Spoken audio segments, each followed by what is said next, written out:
Well, racing definitely is back, man. It's been back. It's going to stay back. And we're back. Welcome aboard. It's May 3rd, 2021. This is the Crushing Iron Podcast, and we are most certainly episode 474. You're right again, man. Can't believe it's May, dude. It feels like it. This year, as much as last year, feel like it crept. Is today May Day? What's May Day? You sound like a pilot. May Day. I don't know what May Day is. It's May 1st. Today is May 3rd. Oh, okay. So nice. I think you missed that one. I think that was on Saturday. No, I woke up. I was like, because I knew St. George was on May 1st. We'll talk about that race here in a little bit. But I was like, geez, it's already May. Like, it's legit feels like the year is flying by. We'll hit June. It's like halfway through. We're not halfway through. We're just getting started. Again, welcome aboard. Crushing Iron Podcast, episode 474. We appreciate you tuning in. We know you have a lot of options in the triathlon podcast universe and just podcasts in general, so we appreciate your time. We know that it's valuable. We cover a lot of things triathlon and a whole lot of life, everything in between, how the sport can complement our lives, sometimes how it can take it away. Mike and I, as both coaches and athletes, wise, old men, sage, and experienced. We're not experts. We're not professionals. We're just experienced. Speak for me, man. We just sit back. We relax, have an open, honest discussion about what we're both going through with life and training, what our athletes are going through. Sometimes we'll hop into our closed Facebook group, and we'll see what the pulse of the community is in there. If you want to be part of that awesome community that has everything from beginners to professionals, lots of awesome people in there. You can get on Facebook and search Crushing Iron Group. Answer one simple question. We'll let you right in. But that's it. Sometimes we'll do, in-depth training discussions on swim, bike, run. We'll do have someone else cover nutrition because that's not our wheelhouse. We'll do race recaps. We'll do race previews. Sometimes we'll have on a guest to interview. But that's it. Most part, just sit back, relax, have an open, honest discussion, and hope you enjoy it. We got no sponsors. We got no ads. We have one agenda. And that's to keep you happy and healthy in your endurance sports journey. Yeah. Are you happy and healthy? I'm healthy. It's a Monday. I'm usually not super happy on Mondays. Still, I told you I took 5 days off of coffee. No. I had to cave this morning because I was feeling healthy, but not happy. Not happy. I'm telling you, it's like I just need that adrenaline, man. Yeah, dude. I see you got your Newtons on again. You're gone away from the Hokas. Yeah, I'm trying to. I feel like it's changing your life. The shoe change? The shoe thing. It does. They say the man is all about the shoes, right? Or don't they have a saying like that? Who's who? The shoes make the man. Sure. Well, in that case, I'm not a man, I'm a boy because I don't ever wear shoes. That was always the thing, right? It's like you look at the shoes and you can kind of tell what they're all about. Yeah. Shoes or a watch. I'm a watch guy. You're a watch guy. Yeah, I think a watch says everything you need to know about a person, especially for men. I think the watch itself. Is your Garmin? Or do you have like some fancy and the size of the Garmin, if they wear an Apple Watch, they wear a Rolex, they wear like those gigantic, 9-foot wide solar panels. I think it tells a lot about people. Do you have you ever had a fake Rolex? Yeah. Yeah, I think I was like 1996. We went to New York for Thanksgiving with my family, and on the street, I was like, dude, I'm buying one of these fake Rolexes. $20 for sure. $20, holla. Yeah, no, of course I had one. Yeah. No idea what happened to it. I'm pretty sure. Would you say you still have that inkling? Would you still wear it, or is that phase gone by? That phase went by in 1996. You're all Garmin now. I'm all big bulky watch. I'm a bulky watch guy. Like it's never gonna be anything with a dial on it. It's just got to be simple, black or gray as my standard. Gold.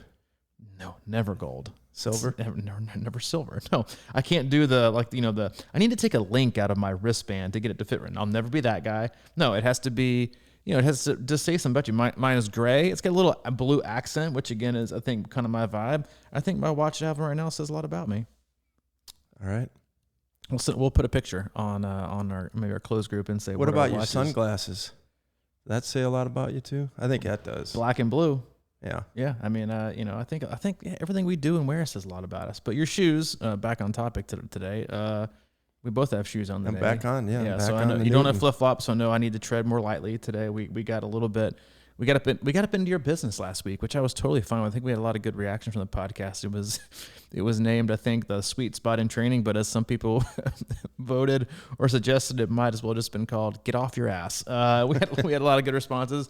We hope it hit home for you, because that's most of what our podcast is. We just open up and have a discussion and see where it leads us, and kind of you can take bits and pieces of it and apply it to your life. And it may sound like we're talking to you, which is honestly my favorite part of doing this podcast is people feel like they're in the room with us. They feel like they're sitting down having a cup of coffee, which hopefully you guys can do. Here in 3 weeks, we'll be releasing a schedule of events in our closed group again, which is Crushing Iron Group, here in the next 7 to 10 days for Chattanooga 7.3. Huge event. It's one of our team events for the year.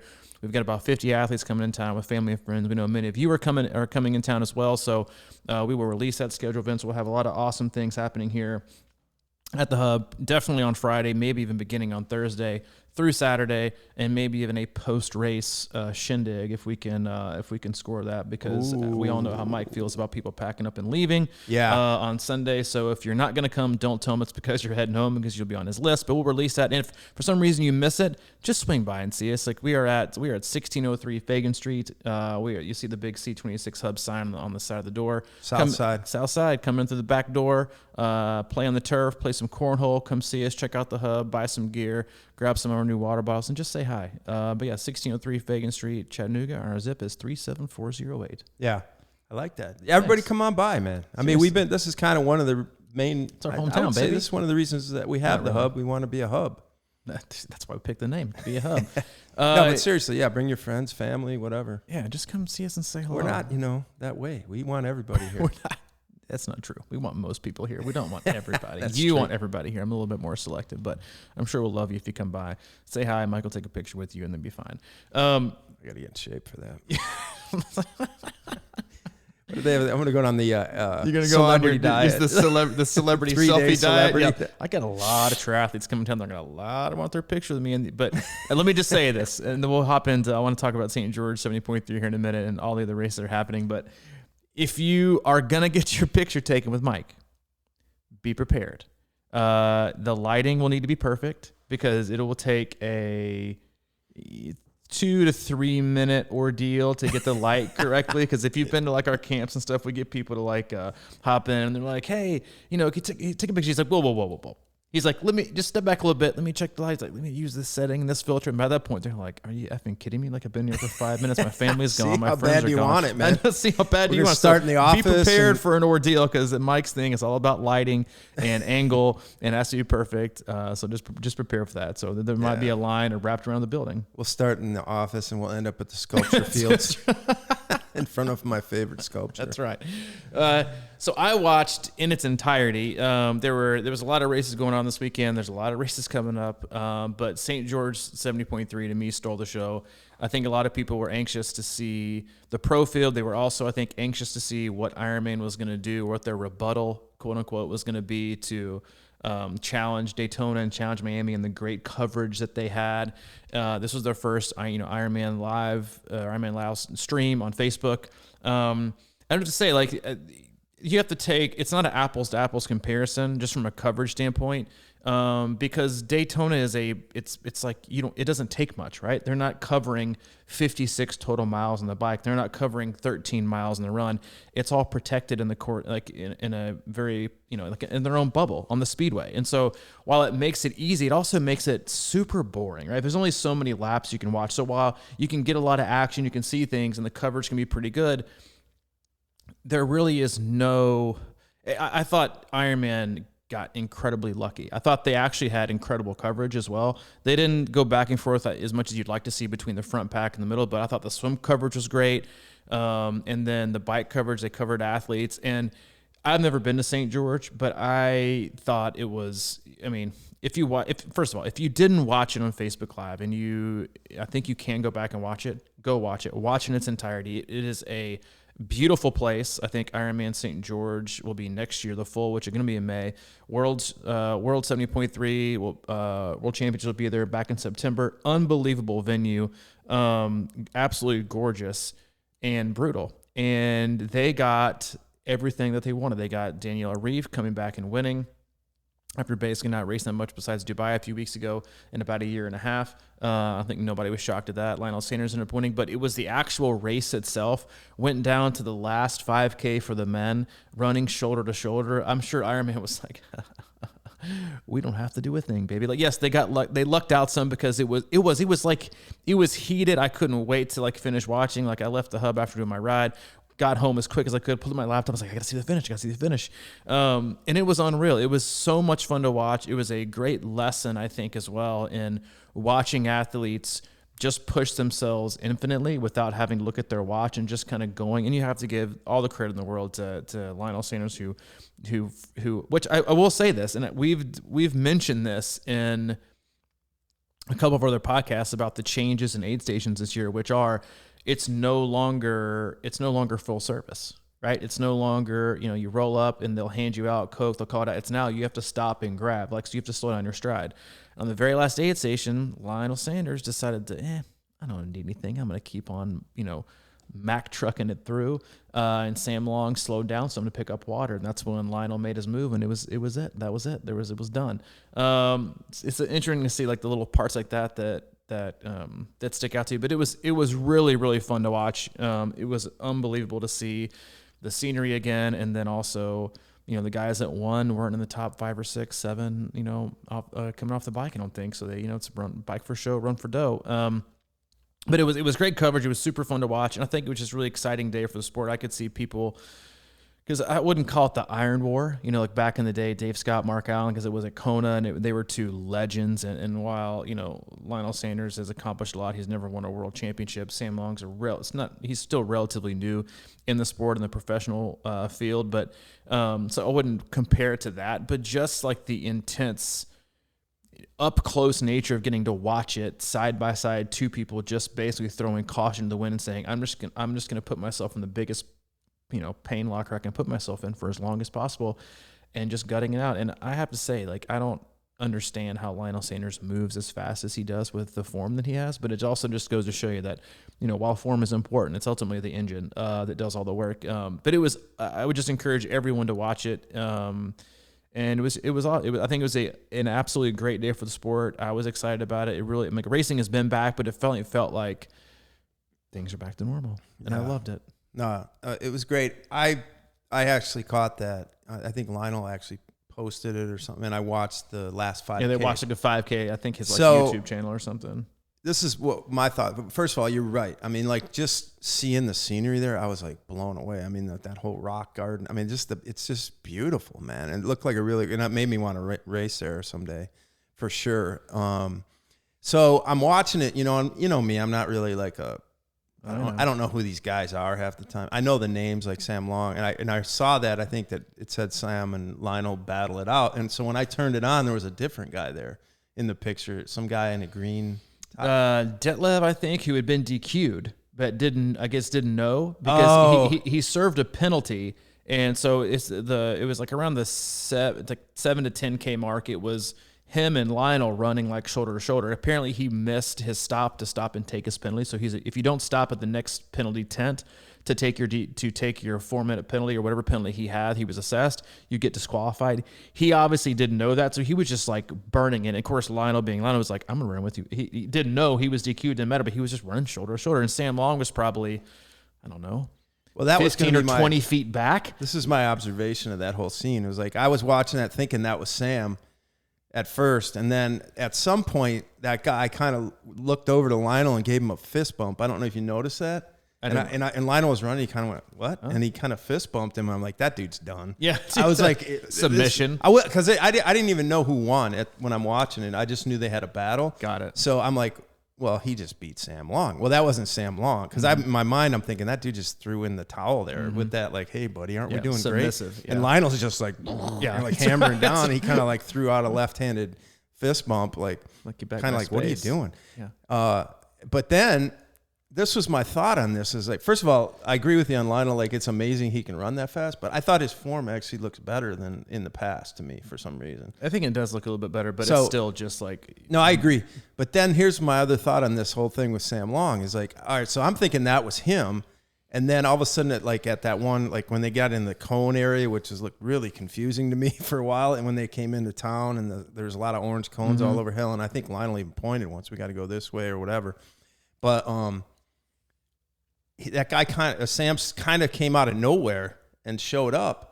And I'm like, oh, there's Sam Long. And I think it was about a mile and a half out maybe, or 2 miles. 2 miles, yeah, something like that. He came back up. And he ran right up next to Lionel. And I'm like, why don't you just lay back? Because I'm thinking, I bet he didn't even really know he was there. He was still there because he had popped him off the back around mile 6 or 7. Why there was didn't a he wait? big group. 2 things. I thought it was interesting that, and again, it's first time listening, we don't ever really talk about this about professional athletes and races, but it was fascinating. 2 things stood out to me. None of them would have been run side by side. I would have done 2 things. One, I would have just hung back. That's what I meant. I would have stay hung out of back. his view. Yeah, didn't even let him know you're there. I would have hung out to around the last mile and just tried to not let the string get too.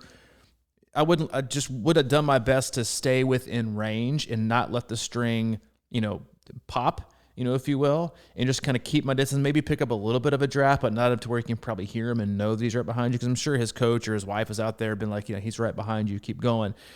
Or blow by, right? Save it and be like, you know what? I'm just going to go now. Like wait for like a half mile and think, you know what? I'm going to go right now and I'm going to blow past and see what happens. If he can hang on, he can hang on. He's probably going to beat me. If he can't, then we'll see. But yeah, I thought it was interesting to pull up like right next to you. You always see somebody blow right by or hang back and wait till the very, very last minute. I agree with you. I thought that was an interesting tactic. I think that there's a lot of, he looks strong.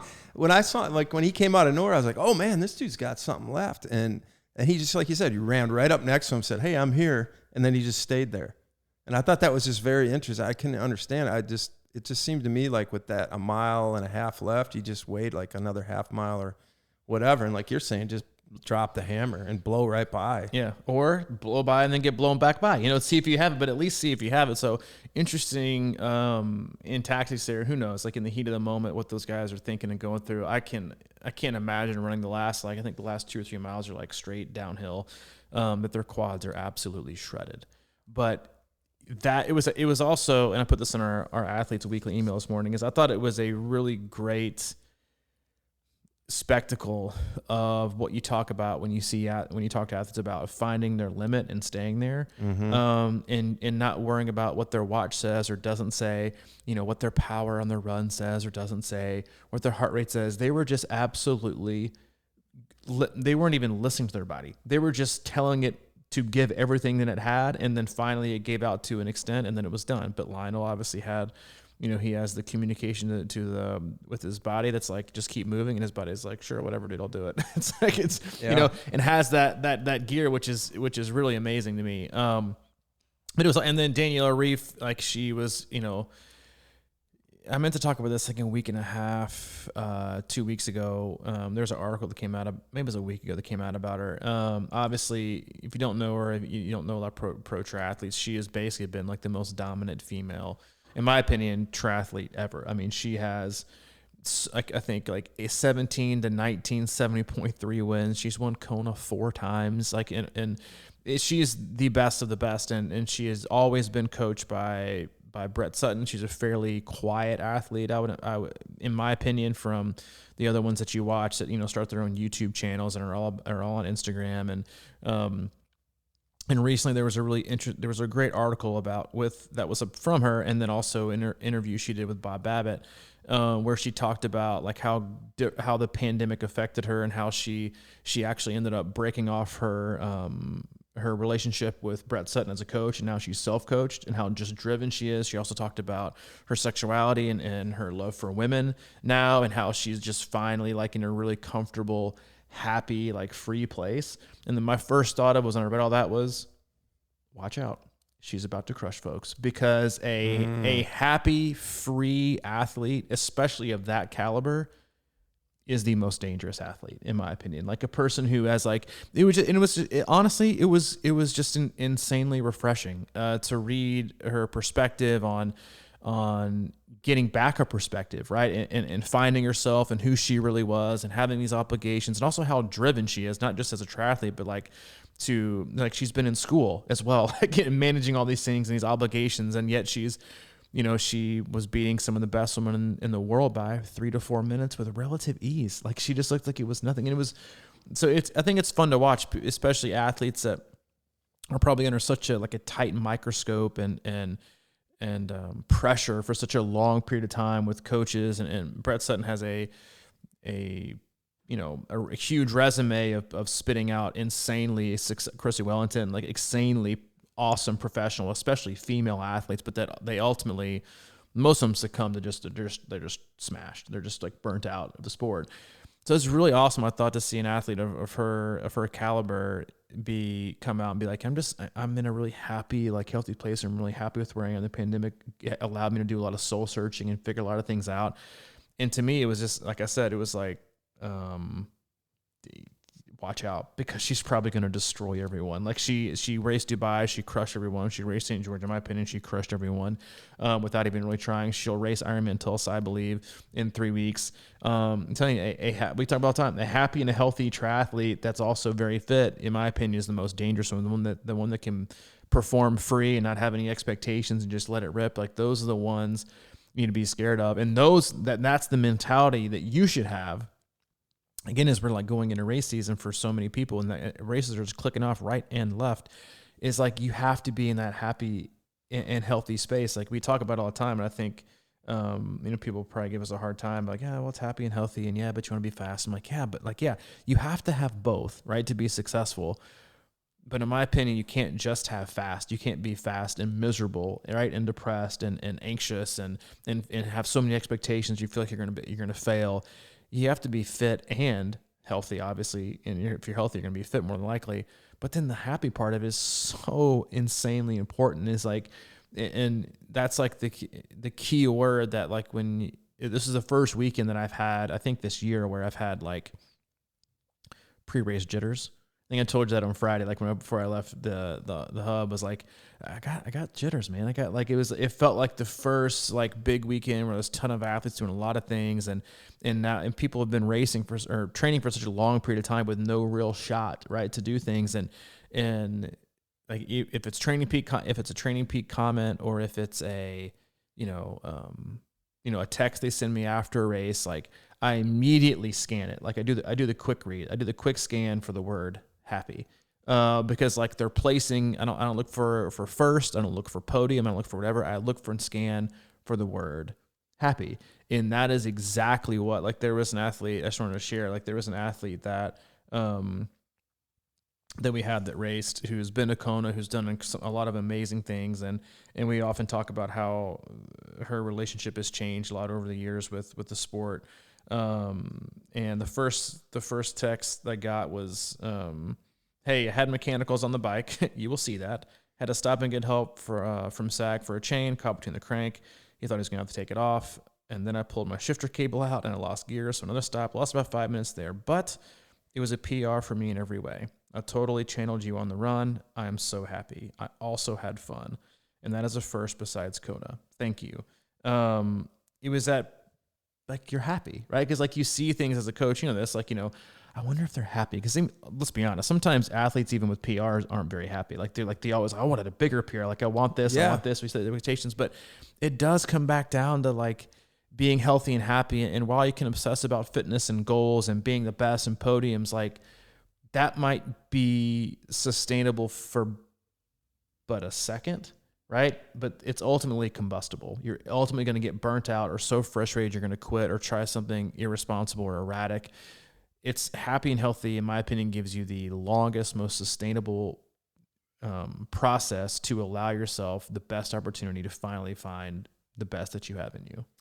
Man, that's so interesting what you're saying about Danielle Ryf.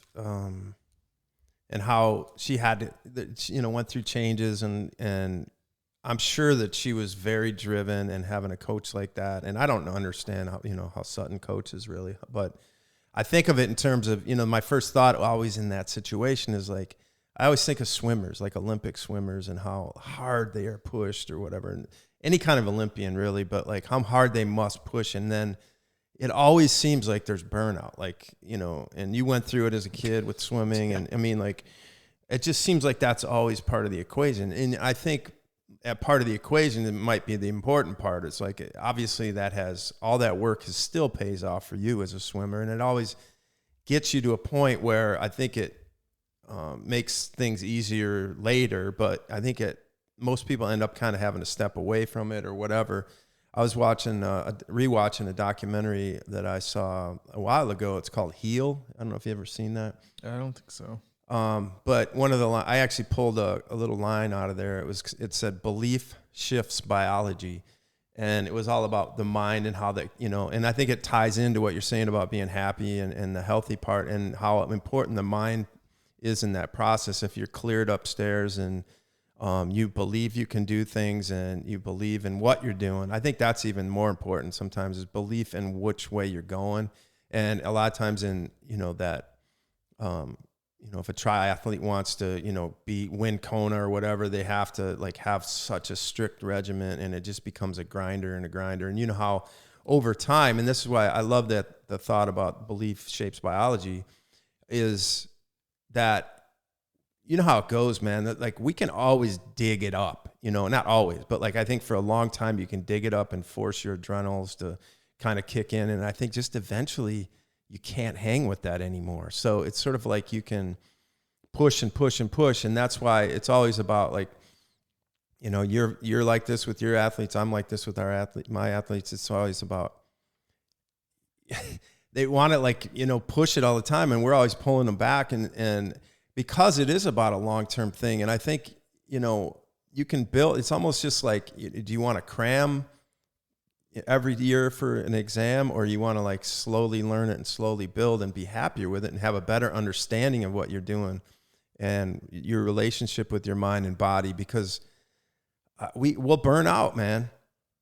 How many times have you seen it? You see it every year with people. It's like, man, they're crushing it, and all of a sudden they just can't do it anymore. It's just one day, it just kind of pops in. You just segued perfectly into the quote that I was trying to find from the article that asked Daniela, said, "Is your fire for the sport slowly dying? Because even all these changes and the time off." And she said, "Quite the opposite. In Dubai, I realized that my fire actually burns as strong as ever, but I almost got too close to the flame. I want to continue to be successful at all levels, but the balance has to be right, like it is now." And I love that analogy of you know, getting burnt out and you know, have you lost the flame? You know, I've lost that internal fire. And it's like, no, I just got a little bit too close, right, to the flame. Because if you get too close to a flame, what happens? Yeah. It burns out, right? You know, or if you stay away, you know, you can't and use it, you can ignite as much as you want, right? Fire's a very dangerous thing. You can also put it out with the towel. You know, it's like, you know, it's just the motivation, and you see it so much with athletes especially, and that's, you know, this, like, you and I deal with, listen, like, coaching is 95% psychological and 5% physiological. Like, yeah, yes, you have to implement the right training, but if you can't get athletes to do it, and you can't get them to do it the right way, and you can't get them to enjoy it, and you can't get them to have fun doing it, and you can't get them to be happy doing it, then no matter how spectacular and fancy and you know, cute your training looks and how it's programmed and how much, you know, how it's connected to things, like, if it's not sustainable and you're not getting anything out of it, you're not growing at the same time, then it's not going to be successful, because you're only going to be able to do it for a very small amount of time, right? Mm-hmm. It's about, and I had this conversation with so many athletes every single year, every season, sometimes with the same one over and over and over again. It's just like, just calm down, relax, like, enjoy what we're doing. Like, if you're starting to look at this as a responsibility and an obligation and a chore, then we're losing, right? It's like, I don't care. If an athlete, you know, says, dude, I just 5K PR'd and I podiumed, I'm so freaking miserable, like, I can't believe I couldn't go any faster, then we're losing. Yeah. Right? Like, we're losing. Like, we are not achieving anything. Like, because guess what? You were only just barely happy for 20 minutes, because the rest of the 23 hours and 40 minutes of the day, You're going to be miserable. You're going to think about, why can't I go faster? Why can't I beat so-and-so? Why isn't I fast as this? Like, that's just the thing is, like, again, the opening of the cast, we talk so much about training, and we probably don't talk about this as much. I mean, now that we're in the season, we should. It's like how triathlon and training should complement your life, but also how racing should complement, your life and your expectations or lack thereof going into a race. And if you do expectations, what are they centered around? They centered around effort and execution. They centered around, well, I've got to place, at least 15th in my age group to be called a successful, age group. There could be like 14 of the fastest people on the planet in your age group that show up, and you might get 15th, which it still doesn't mean you had a bad day, or none of them show up and you get third, and you're gonna think, oh, dude, I crushed it today because your expectations are based on people. It's so much about perspective and the things that we are able to do and what this sport allows us to do, and ultimately just figure out about ourselves as people, right? And how we grow and how we challenge ourselves and how we can. Because in my opinion, if you use this sport for good, and you use racing and training as a method to grow yourself as a person, as as anything in life, that you can do it forever, right? Like, barring any, insane setback, like, you can do it forever. But it's oftentimes when, one of two things happen. You get too close to the flame, right? Like, Daniela's quoted, you get too close to the flame and wanting too many things to happen right now at this very moment. And you put so much pressure on yourself that now it becomes nothing is fun anymore. Or you use triathlon as a filler, right? To fill a void in your life that's just gaping wide, that you use it as training. And then ultimately those collide because you figure out that triathlon and endurance training, you can't just, erase other aspects of your life by going for a bike ride or going for a run. While in the moment, it will definitely help, and it can definitely heal, and it definitely helps anxiety and depression, all these things. It's not a solution, right? It can be part of the solution, but it's not the solution. And I think those are like the two things in my experience as an athlete myself, obviously having gone through that, but also as a coach, watching athletes go through both of those, that it is about getting too close to the fire, or using it to fill something that it doesn't need to be filled with triathlon. Mm. Well, over the years, you and I have both gone through all of this stuff. I feel like 100%. Where you get in that thing and you're like, okay, all right, I got to come back. I got to be back. And I'm kind of going through this where you go, it's like, I'm just going to, and we see it all the time. It's like, I'm going to run for 30 straight days or whatever. It's like, and it might feel good for the first 20. And then all of a sudden it becomes a grinder. And like with me, it'll be like, I might not run again for a month. And it's like, what am I doing? It's sort of this, we have to, keep that balance. And I think that's so difficult. And I really do think, like what you said, it's psychology of coaching, and what I'm doing most of the time is just trying to pull people back and keep them in what I call the continuity or the integrity of the workout plan, because it's sort of like, I'm looking at, all right, yeah, you want to go do this tomorrow, but don't you realize what you just did yesterday or today, and how that's going to affect tomorrow and the next few days or whatever. And I do think, man, it's like, if that's just a way it keeps digging a hole. And I like what you said there, man, about triathlon as a filler, because it's like, I feel like the open space is something we just need to fill sometimes. It's like, well, why should I only ride 2 hours a day when I got, 4-hour window or whatever? And sometimes that's okay, but like, to keep pushing to fill more and more of that week, it's so hard. I love when you throw in a recovery week, how people are like, come on, like, I'm just like, hey, just enjoy it. I think really it's a perfect opportunity to try to just kind of get those, what I like to call those kid moments back. If you go out, you got an easy ride and you're like, man, I just rode 4 last, 2 days ago. I don't want to ride just 1. And I think that's a really good opportunity to sort of wrap your head back into this moment of like enjoying riding a bike and being a kid or whatever it is. And just find that happy place, man. Because, like you're saying, man, if you look for the word happy and I feel good or whatever, those are the things that really make me happy now too, is when I see that from people, is that because it's always about, man, we think we're going to get that, adrenaline rush from people on Facebook or Instagram, like you crushed that ride, but like, it's so hard to juxtapose this idea of really building that self-satisfaction from within. And man, I feel good today, but that doesn't mean anything to the rest of the world unless you really buried a ride. You know what I mean? So it's like, it's almost shifting perspective. It's sort of that self-love, really, bringing it back to yourself, taking care of yourself and knowing what you want to do and how you want to feel and just being okay with that rather than trying to always reach out. Because I think that's just how we are now. We always kind of like look externally for, you know, kind of that boost of adrenaline or that energy instead of building it from within. Because they're available 24/7. I know. It's impossible really not to do it. I mean, and I'm not poo-pooing on it, even though it probably feels like I am. But it is. It's a constant stream of like, you get. I mean, like Strava, for example. I'm on Strava. We have a lot of our athletes are on Strava. I think it's a fun platform, but it's also like you can finish a 30-minute run and then within like 2 seconds there's like great. I'm like, I don't feel like it was that good, you know, like you're like but in having said that, going back to what you were kind of alluding to, it's like some of the best rides that I've had. Like I feel like I was really, really happy with my last 2 long rides. Internally, I was satisfied.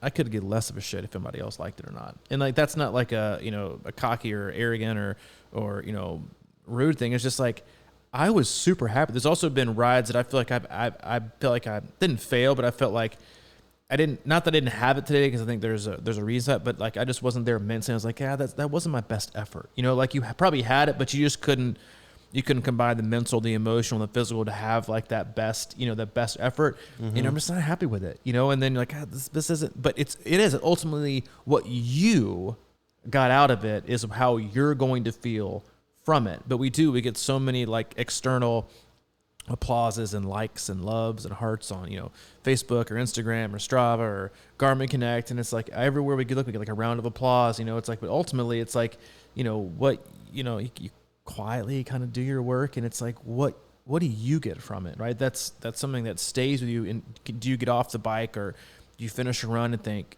I'm happy with my effort today. Like I'm proud of myself for getting this done and completing the work and giving the best that I had. I also executed well. I also, nailed my nutrition. Like these are the things that are important to me. And then I forget about it and move on to the next day. It's like and also I think allows you to kind of detach and can be said for both. It can be said for the good workouts and the bad ones. You can also go out and have like an absolutely atrocious, ride or run.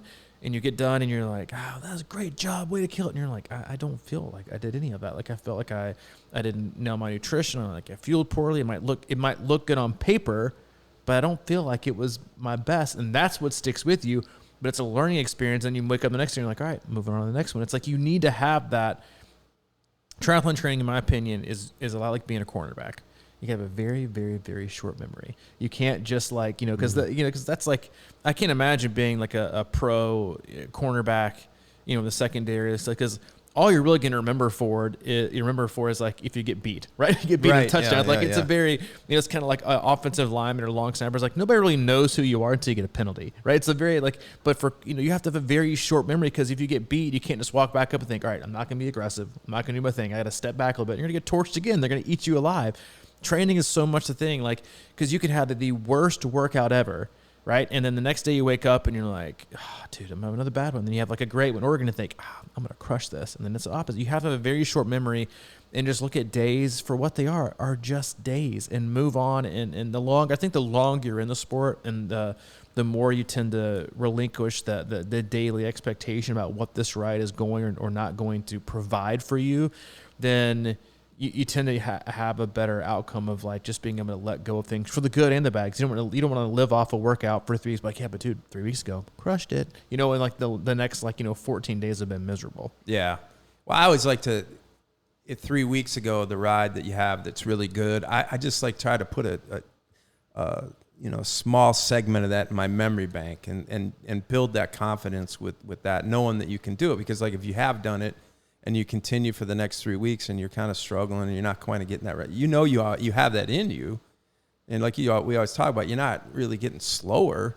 You're just kind of fatigued as you go. And mentally, I think it's important to be able to laugh at yourself, to be honest, to kind of just be, a little bit of, just make jokes out of the situation or just find the humor in it. If it's not going your way, it's kind of like, it's not always going to go bad, but like to try and obsess and really get down and beat yourself up, you know, that stuff is what I was talking about, that your thoughts, you know, shift biology. And I think we have to be kinder to ourselves in that way. You know, it's sort of like, if you're doing the work and you know how that comes around, man, like, you know how those workouts, every day I get somebody going, I didn't expect this today. You know, it just comes out of nowhere. Mm-hmm. You know, I don't have you know, you can kind of look back and say maybe why that happened, but you don't know what people are eating or how they're sleeping or what their day was like, or all these variables that come into place. You know, maybe it's something as simple as like, you know, getting your taxes done or something like that just takes a big burden off your back. Mm-hmm. and you find more energy, and, you know, like stress is heavy, and if you're tired, it's hard to lift it, you know? So, you learn, that's the thing about the bad rides or the bad runs or swims or whatever, even the bad races, like the only part of it that needs to stick with you are the lessons that you learned, right? Like you don't need to carry it with you as like a burden of like, but I had that bad one. There's a learning experience in everything, you know, that we do in life. Every session that's a good gives us, all right, we don't remember, you know what? The reason that this ride, run, or swim was great was because I paced it well, or because I came into it really well fueled, or, you know, I had the appropriate expectations, or, you know, I rode this, or the run, like, you know, I paced it well. The humidity was like, that's what yielded this. And if those don't all line up, then I can't expect the exact same. Like, you know, but I love what you said about just being kind to yourself. Like that has become, in my opinion, one of the most forgotten aspects of just generally human nature, is to be kind to ourselves and show ourselves grace. And first of all, we all make massive mistakes all the time, right? Like we do things that are idiotic. We make mistakes. We do things going back to like the rest of our lives we wish we would like never done. Like you have to forgive yourself, and you have to be kind and show yourself grace, whether it's over a missed workout, right? People like get just absolutely like demolished internally. Like, I can't believe I just can't. I'm like, dude, relax, show yourself a little bit of grace. Like this is perfectly fine. I wouldn't be able to function either if I was going through what you're going through right now. I'd probably skip a week, you know, like show yourself some grace. Like we are not perfect creatures. We are not, even though that everything that we have shoved down our throat is about perfection and having the perfect life and having the perfect job and doing everything well and having, you know, the right amount of money. And like, it all comes back down to happiness. Like I know a lot of rich people who are so miserable, right? I know whose people's lives that look great on paper, but actually aren't, you know, it's like, and that's just one of those things where you have to be kind. You have to be like, it's become so easy now, I think, to get our internal satisfaction risen or gratified because we look at likes and loves and comments. It's like, that's where we get everything now. But like, I think we've just lost touch with like, we should be our biggest fan. Like we should be our biggest supporter. Like we should be, and you should be unwaveringly selfish about being your biggest fan, about being the person that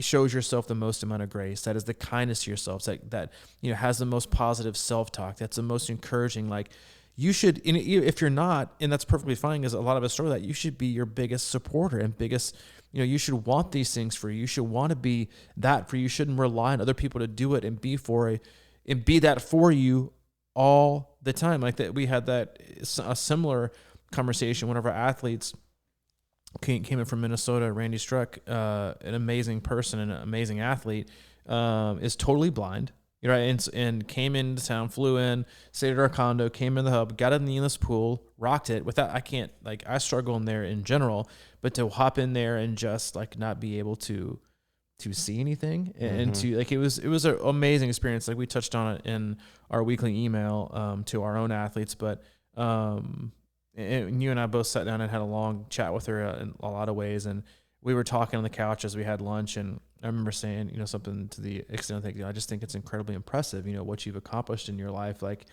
in, you know, given, you know, cause we'd heard about her backstory, and I'm not going to share the whole thing, cause it's not my story to share, but she just kind of like said, kind of like, you know, with kind of some, a little bit of bravado, I thought, which was awesome. You know, between bites, in between bites, he was, it was of her fried chicken, you know, sandwich of Need Loves was like, well, what else was I supposed to do? You know, it was like, what other choice do I have? It was like, it was so like such like one of those phrases where it wasn't like, 10 quotes long that you're not going to see pasted to some, sunset beach view of a Instagram post. It was like, well, what else was I supposed to do? It was like, you're not going to see that, but it was just like, I guess you're right. Like, what else are you supposed to do? Like, you get on with your life and yes, you have the inability to see, but it's like, what else am I supposed to do? Like, just stop, and not do these things. I wanted to do this and I want to do that. And it was incredibly inspiring just to hear the not just the motivation, the commitment from her, but also just the positivity, right? To overall positivity. And I thought it was awesome. But I think that spirit and that perspective on life and challenges and obstacles. And, I think we try to overanalyze things like, oh, well, I guess just that's not for me, or I guess just that's not for me, or instead, we just want to sit this one out. I guess that wasn't meant to be. But instead, you'd be like, you know what? I'm just gonna fucking get it. Like, I'm gonna go get it no matter what. I'm gonna get after it. I don't care what anybody says. When anybody goes, I'm gonna do this, and this. And I think we're losing touch with that. Like, we need this level of like, everything needs to line up perfectly, and it has to be this, and the timing has to be that, and then I think I'm going to think about it, right? So it's not even like a point of action. It's like, right. All right, if we get all these things lined up, then let's talk about it, right? Because we love to talk about things as people. We don't love to actually do those things, right? Like, we'd love to say I'm ready to commit to a high training volume, but it's more fun to say I am than it is to do it.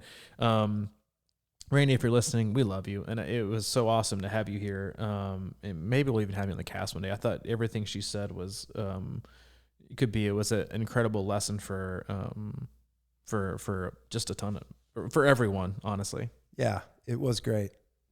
One of my favorite, one of our boy, Bukowski, has a great quote that I had hanging on my wallet, and was, you change the world one person at a time. Everything else is grandiose romanticism or politics.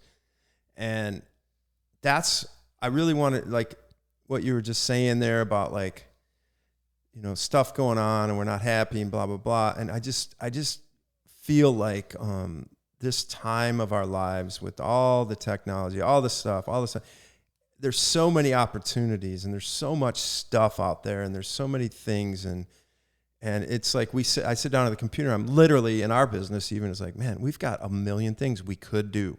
So it's all about reining things in and just kind of taking care of one thing at a time. And there's this thing that's going on out there. It's sort of this like unwritten like desire for a lot of people to sort of change the world or something like that. And and we all get sucked into it. Like, we can just by throwing out a post or a meme or something like that, we can change the world or something like that. But I love that it comes back to, in that quote, it's basically so one person at a time. And I always think that starts with ourselves, right? It's like, man, just be in the moment, do the stuff that's good for you, and let that sort of spill to the next person, to the next person, to the next person, instead of going out and trying to round up a bunch of, everybody in the world and try to change them, because it's not going to happen. But it just seems like it's feasible now for some reason, I think, because, we have more of a reach, or we can just hit a keystroke and throw out a line to the world, and all of a sudden, I'm changing the way, whatever. But like, so often I feel like, once again, that is and I just speak from experience, because it seems to me like when I get into those modes, I'm not like, I'm trying to get external satisfaction out of it to bring me happiness, and I'm not working on myself. It's sort of a diversion. Mm-hmm. And I really do think that like translates into training in a big way, where you just got to do what makes you feel good, man, today, and do it in the right way, and just kind of slowly build up and look back, a month from now, rather than, I was talking to somebody about like how you can make, like, changes are so difficult to see sometimes, especially in the daily, like if you want to change your fitness 10% over, let's say 30 days or 50 days, that first day you might change it a 0.25%. It's hard to recognize, you know what I mean? And then it's like a little bit more the next day. And if you don't like step back and look at the whole picture, you're not going to recognize it. And you're going to be like, shoot, this isn't working. I need a hack or whatever. I need something that's going to happen quick. Yep. Like I need to change my life by this Friday. You know, That's like that's what I'm going to have to do when we do the selfies. That's a lot of pressure. It's like, you got to get to my But friend. you know what I mean? I think I get it, man. It is. It's that, it's uncomfortable, right? To not know when the end is going to be or how, and isn't like, when we're going to be done, growing or, or performance wise or training. It's like, or, we can't physically see everything here now, but ultimately just like the answer is always this. Does it make you happy? It's like, I don't think you're ever going to steer yourself wrong, right? If you're like, what does it, does it really make me happy as a person? Then you do it. Like there's really, like when athletes like, I think I'm this, but I'm like, but I'm concerned it's going to interrupt the training block and we're not going to be able to hit peak performance by May 30th. I'm like, does it make you happy? Yeah, then go effing do it. Like who cares? Like, because you can be as stringent to a plan as you want to be and so concerned that it's going to fall apart with the littlest thing. But if you're not happy with it and you're not a part of it, then like, who cares? Right. It's like, an athlete that I started working with who moved from Texas to Manchester.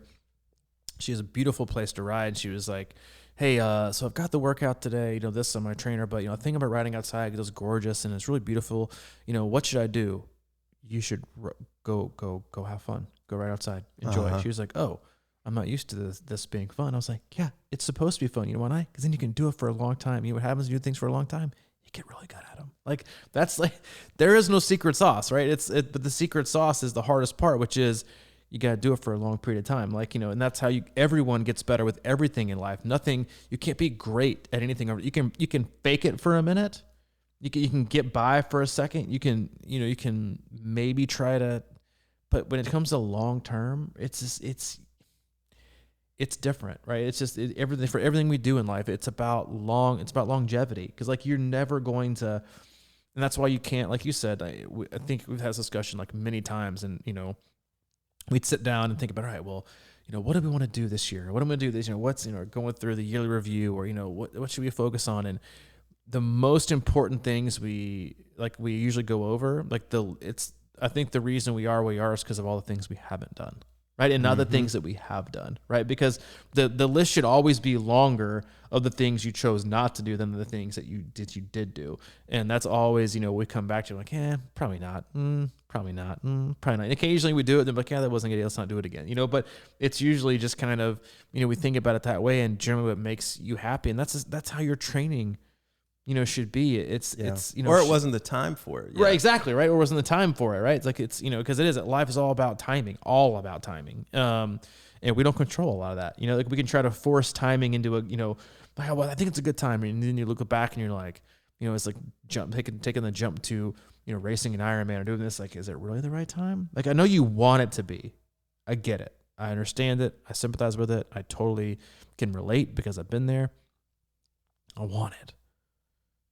I want to do it. Is it the right time? We don't talk about that. I just want to do it. It's like, because if you think about it is the right time, then you're like, all right, gotta go back to being an adult again, responsible again. This isn't the right time. You're right. Bye. Go away. Like usually I'm like, saying? The right time is the present. Or whatever. Like a lot of people, those are the things that kind of pop in our head. The right time isn't always the present. So the right time like, I'm going to start doing this, and then the next thing you're overwhelmed by 8 different things because you're just doing everything. Yeah, I gotta do it, man. Just never, don't say no. Like the F with that. Like, yeah, I'm gonna say no to a lot of things. Like, just say yes all week long. No, okay. I'm a hard no on the say yes to everything. I saw a good quote the other day that said, "Don't say maybe. Say yes or no." Yeah, because it's not that hard, but it is that hard. No, we all have that friend. But yeah, Leah, my sister, I love you. I know you don't listen to this. I don't think. But she has 3, and there's only 2 answers. A yes is a maybe is a no, and a no is a hell no. Like there is no in between. Like that's how most people are. But maybe hangs on your back, and I know that, man. I was like, yeah, all right, I might do that, and then it's like, shit. Eventually, I'm gonna have to say no. Hope is paralyzing. No, no is the most powerful 2-letter word. I know, but we all want to be loved, man. I'll do it with you. I'm fine without it. Yeah. Like, no, I say no all the time. Like, it's one of my favorite responses to athletes. Hey, coach, 14,000, letters later, question mark, answer, no, period, send. Bye. It's a very powerful word. And we hope this podcast was equally as powerful, but maybe in a more positive way is the word no. We appreciate you. As always, appreciate you tuning in. We're super excited for the next few weeks and really just the whole rest of the year. Excited to hopefully see a lot of you here in Chattanooga in 3 weeks at the hub. And check out the other things we have going on. Hop on over to our website, C26Triathlon.com. It's our one-stop shop for basically everything that starts with the letter C. Coaching, camps, our community, the club, the condo. The only H we have is the hub. But check it all out. They have their own tabs. They have different communication, emails for all those. So if you want any more info about your gear, we got new water bottles coming in that are going to be here, or that are here, that'll be for sale for at Chattanooga 70.3. We got the condo bookings, hub experiences, camp questions, gear, whatever. Those are all at C26operations@gmail.com. The club program is still going very strong, and our other coaches are also picking up a lot of athletes as well. Mike still has openings. He's at crushingiron@gmail.com. If you have any questions or comments for me, I'm at C26coach@gmail.com. You had a strong close coming, and I whiffed on you, didn't I? No. No? I just want to throw this in real quick because I just got a text from one of my athletes, and all it says is, "Yo, man, I'm feeling really good." And that's it. You should be like, dude, you should feel destroyed. And I'm really happy to hear that. Send them back, #beat yesterday. And what else? Beat yesterday. That's not good enough. It's not good enough, man. Push it, man. You're not there. We hope you're there. We hope you're always here. We'll see you back on Thursday. All right, buddy. I'll talk to you later.